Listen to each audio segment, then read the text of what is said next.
আজকে ডিনারের জন্য বানাচ্ছি চলো রুটি আর বেগুন ভাজা।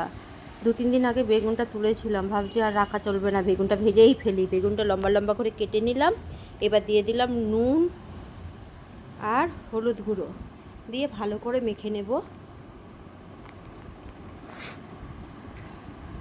ভাবছি একটু লঙ্কা দেবো বেগুনটায়, তাই আমাদের ব্যালকনিতে টবে দেখো লঙ্কা গাছ লাগিয়েছি, কত সুন্দর লঙ্কা হয়েছে। ওখান থেকেই লঙ্কা তুলে নিচ্ছি গাছ থেকে, টাটকা টাটকা লঙ্কা। হাতের কাছে লঙ্কা গাছ থাকলে সঙ্গে সঙ্গে তুলে নেওয়া যায়। কড়াইয়ে তেল দিয়ে গরম হয়ে গেছে, বেগুনগুলো ছেড়ে দিলাম, লঙ্কাগুলো কুচো কুচো করে দিয়ে দিলাম। বেশ ঝাল ঝাল হবে বেগুন ভাজাটা, বেশ ভালোই লাগবে। চলো একটা সাইড ভাজা হয়ে গেছে, এবার উল্টে দিচ্ছি।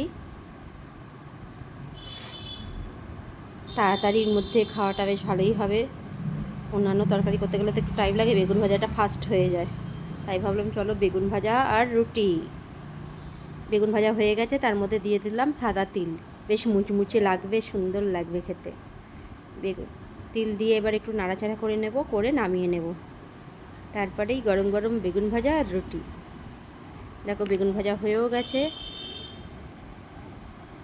রুটিও হয়ে গেছে। বেগুন ভাজা রুটি কমপ্লিট। আজকে এই পর্যন্তই, চলো টাটা বাই বাই, পরে আবার তোমাদের সঙ্গে দেখা হচ্ছে।